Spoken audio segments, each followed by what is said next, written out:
વેળા મારી ગદાના વાર તારી ગદાના ટુકડે ટુકડા કરી નાખશે. દુર્યોધન, ગરજતા વાદળ વરસતા નથી હોતા.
આપની સુખને ધન્ય છે ગાંધારી બેન, જેને દુર્યોધન જેવા મહાબલીને જન્મ દીધો છે. તમારો પુત્ર ભીમ પણ દુર્યોધનથી ઊંચો નથી, કુંતી બેન.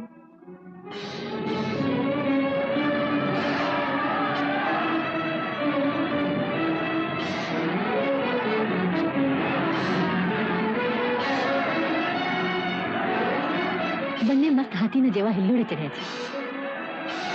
એ તો બસ ગુરુદેવના આશીર્વાદનું ફળ છે.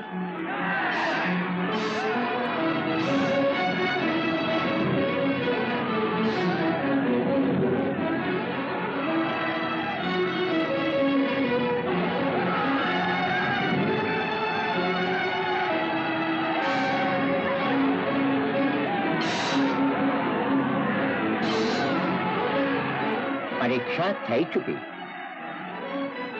હવે પૂજ્યજનોને પ્રણામ કરો.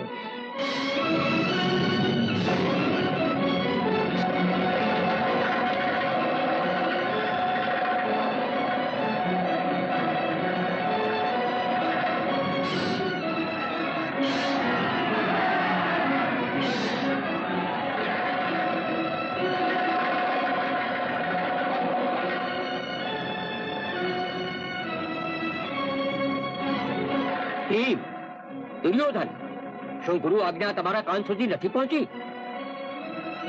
ભીષ્મ, ભીમ, દુર્યોધન, બંધ કરી દો, નહીં તો ગુરુ દ્રોણની ક્રોધાગ્નિ તમને ભસ્મ કરી દેશે. બંધ કરો, અમે કહીએ છીએ બંધ કરો.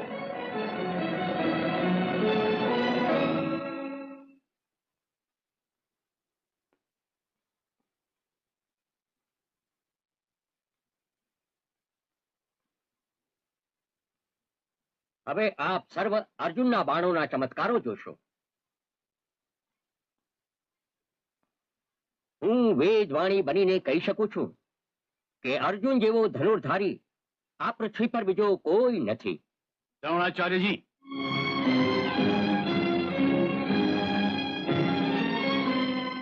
આ આપનું મિથ્યા અભિમાન છે. કોણ છે તું? હું છું કર્ણ.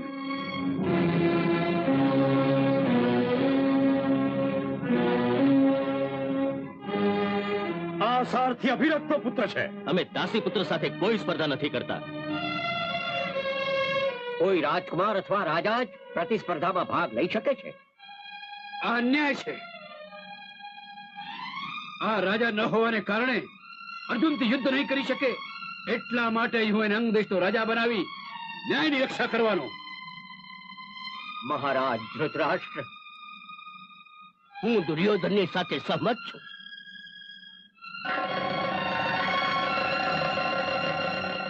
મહારાજ ધૃતરાષ્ટ્ર અને કુમાર સુયોધનનો હું આભારી છું. આ ઉપકારનો બદલો સમય આવ્યા પર હું મારા પ્રાણ દઈને ચૂકવીશ. આ મારી પ્રતિજ્ઞા છે.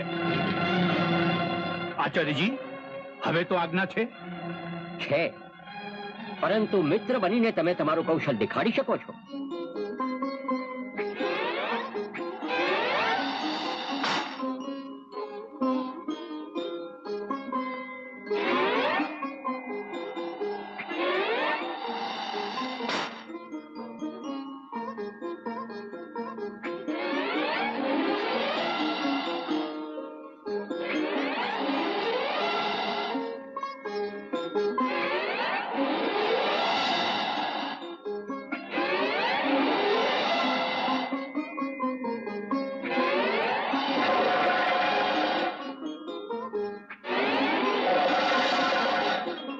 સૂર્યાસ્ત થઈ રહ્યો છે અને એ નિર્ણય કરવો અશક્ય છે બંનેમાં શ્રેષ્ઠ કોણ?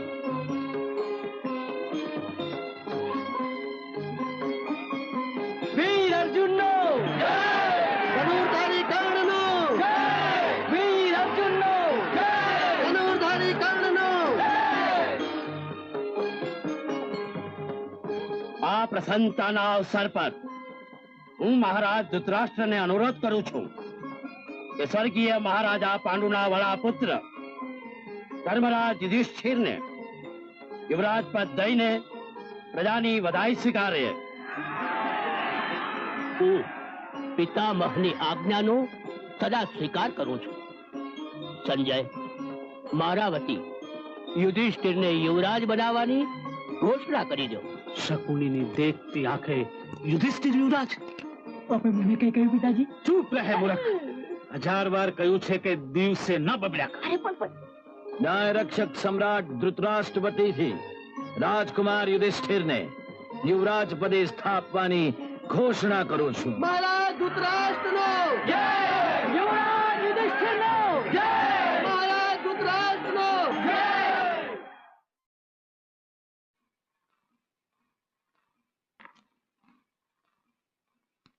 મામા મામા યુધિષ્ઠિરને યુવરાજ બનાવી દેવાયા અને આપના મોઢેથી એક શબ્દ પણ ન નીકળ્યો. શું આપ એમ ઈચ્છો છો કે દુર્યોધન અને એના 100 ભાઈઓ ભિખારી બની જાય? ન અમે ઘરના રહીએ ને ઘાટના? આહા, ચિંતા ન કર. મારા હાથી દાંતના પાસાથી હું તને રાજા બનાવીને જ રહીશ. મામા, અનર્થ થઈ ગયો, અનર્થ. શું થયું દુશાસન? પિતાજીએ પુરોચનને વારણા વ્રતમાં રાજવી મહેલ બનાવવાની આજ્ઞા દીધી શું છે. કામ? યુધિષ્ઠિર એની સાથે ભીમ, અર્જુન, નકુલ, સહદેવ અને કુંતી વારણા વ્રતમાં મેળો જોવા જવાના છે. એમને કોઈ પ્રકારનું કષ્ટ ન થાય એટલે પુરોચન દ્વારા મહેલ બનાવાઈ રહ્યો છે. હા, પુરોચન દ્વારા મેલ ચણાવાતો હશે તો સમજી લો કે બાજી મારી લીધી. એ મેલને મારી ઈચ્છાનુસાર બનાવી દેવાશે. ચૂનો અને ગારની જગ્યાએ લાખ, રાડ અને ઘાસ કામમાં ખાસ વપરાશે. ગંધક, સ્ફોટક અને ઘી તેલનો એવો સંપુટ રહેશે કે ભવિષ્યનો ઇતિહાસ આ મહેલને લાક્ષાગ્રહને નામે પોકારશે. મહારાજ યુધિષ્ઠિરનો જય! માતા કુંતીનો જય! હવન કુંડની જેમ ચારે કોરથી સુગંધ જ સુગંધ આવી રહી છે. પ્રણામ. કોણ? પુરોચન? આપ સર્વે જણ સુખેથી અહીં રહી શકો એટલા માટે આ મહેલ તૈયાર કરી દીધો છે યુવરાજ. તમે એક સારા કલાકાર છો અને બુદ્ધિમાન પણ છો. રાજાઓની સાથે રહેનારાઓને કાગડાની આંખ અને ગીધની દ્રષ્ટિ રાખવી જોઈએ. આવો આવો, પધારો, અંદર આવો, પધારો.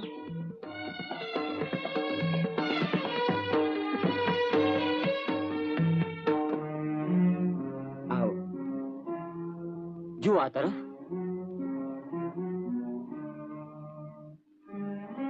આ તરફ આવો.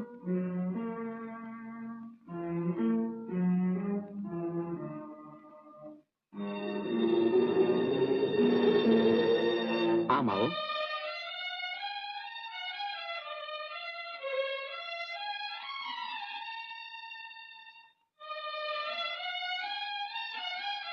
વાહ કલાકાર, તમારી કલા અણમોલ છે. આ છે અમારી કલાકારને તુચ્છ ભેટ. યુવરાજ, આપ મહાન છો. આપ આરામ કરો.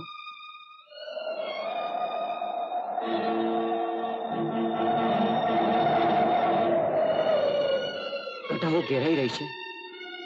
હવાની ચાલ તોફાન આવવાના સંકેત દઈ રહી છે. આરામ કરો.